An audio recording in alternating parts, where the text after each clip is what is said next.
Bonjour Alice Paul. Bonjour Philippe. Actrice, on vous a vu dans Superchondriac et Red Dingue de Danny Boone, Ces années mois de Daniel Thompson, 1+1 de Lelouch. Votre actu, c'est ce film Murder Party avec un casting impressionnant. Miu Miu, Eddie Mitchell, Pablo Paoli, Pascal Arbillot, Gustave Kervern, Sarah Stern, Zabou Bretman. Et c'est vous en haut de l'affiche. Film de Nicolas Pleskov, c'est sa première réalisation. C'est coécrit avec Elsa Marpeau, je la cite parce que c'est à elle qu'on doit la série à succès Capitaine Marlowe. Ça sort mercredi prochain. Quelle est l'histoire? D'abord, qu'arrive-t-il à Jeanne, votre personnage? C'est pas facile à résumer. Je me dis, tiens, je vais laisser ça à Alice Paul. Merci d'avoir cité tout le monde, et parfaitement. Alors, c'est l'histoire de Jeanne Chardon-Spitzer, architecte de son état, brillante, obsessionnelle. Et on lui propose de participer à la rénovation d'un manoir chez la famille Daguerre, famille très chic qui crée des jeux de société. Le patriarche, c'est Eddie Mitchell. Elle arrive là-bas avec sa petite maquette bien organisée.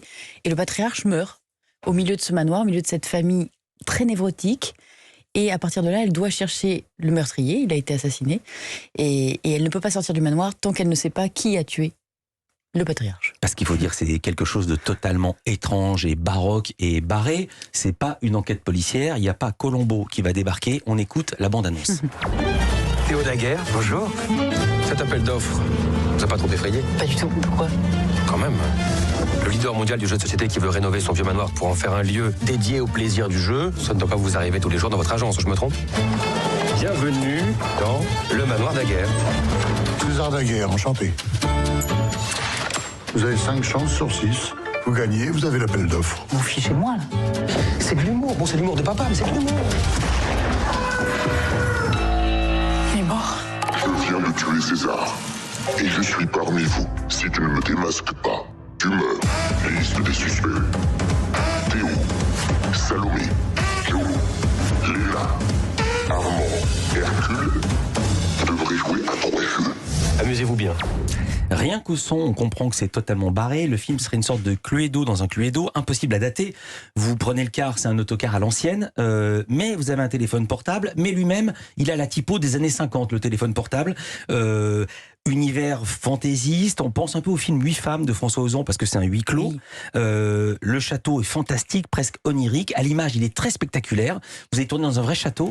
On a tourné dans un vrai château, au Crotoy, voilà. On a été presque enfermés là. C'était très beau, mais assez oppressant aussi. Vous voyez, beaucoup de tapisseries, beaucoup de tapis, pas beaucoup de lumière. Et on était dans l'ambiance assez facilement. On va se mettre dans l'ambiance justement. On va entendre un extrait avec le patriarche de la famille, César Daguerre, incarné par Eddie Mitchell. Vous venez de lui expliquer, vous, l'architecte, votre maquette conçue pour les travaux de son manoir, mais il ne semble pas convaincu. Alors, pour le premier étage de votre playground... Excusez-moi de vous interrompre, mademoiselle, mais une salle de réalité virtuelle avec casino, piscine intérieure, vous me prenez pour quoi? Un roi du porno? Vous êtes dit, c'est un vieux milliardaire excentrique. Je vais lui ressortir mes trucs d'architecte qui ont marché 100 fois sur 100 autres milliardaires qui refont leur manoir. Pas du tout, là. Est-ce que vous savez de quoi vous parlez? Est-ce que vous savez ce que c'est qu'un jeu Daguerre? Oui, Yeti, t'étais au courant, Trombinium? Ouais, c'est très gentil d'apprendre par cœur le site de mes jeux. Mais est-ce que vous avez réellement joué une fois? Est-ce que vous avez ressenti du plaisir? Un peu comme un enfant? Ah oui, j'adore le plaisir. Donc... C'est quoi jouer, Jeanne? Et vous, à quoi vous jouez, là? Bon dialogue. Il y a le principe des jeux mortels et on pense directement à Squid Game. Vous connaissez Squid Game? Tout à fait. La série coréenne, énorme succès, 456 Coréens emmenés sur une île pour s'affronter dans des jeux d'enfants remaniés en versant glauque. C'est mortel. Dans votre film, il y a la voix qui annonce les jeux, il y a le compte à rebours, ça y fait penser. Le film a été tourné avant ou après la série et est-ce que la référence était consciente?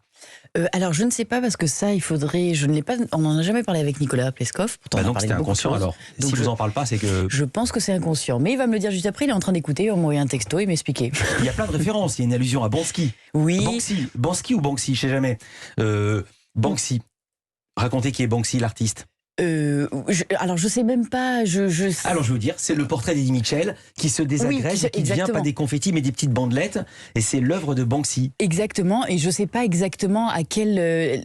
Nicolas a glissé plein de choses comme ça, comme ses références à Hitchcock, Ozon aussi dont il est très admiratif. Donc je sais qu'il a. Quand vous attaquez une porte avec une hache, c'est Shining, non? C'est tout à fait Shining. Mais en fait, il s'amuse avec ça. C'est-à-dire qu'il veut vraiment qu'on reconnaisse ça tout en faisant quelque chose de complètement décalé et hors de ça aussi. Et vous-même, vous êtes amusé demandé à ressembler à quel personnage ou à aucun?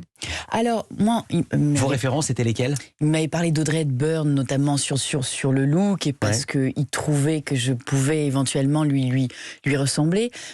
Après, assez vite, on est sorti des références pour le jeu, j'entends, parce que sinon, c'est vrai que ça peut te cloisonner, voire t'intimider et t'inhiber au final. Donc, très vite, dès que je lui ai dit oui, dès qu'on a commencé avec les costumes, et puis lui à m'expliquer son envie de film, après, on a arrêté avec ça, et c'est lui qui a glissé des choses. Et c'est en voyant le film qu'on dit, ah bah oui, là, il y a référence à ça, et finalement, on se retrouve comme le spectateur à redécouvrir. Vous aimez déjà vous déguiser quand vous étiez petite? Ah oui, beaucoup, j'ai toujours aimé. Tant mieux, c'est le portrait inattendu. Lisa Marie Marquez arrive, Culture Média continue, on est avec Alice Paul.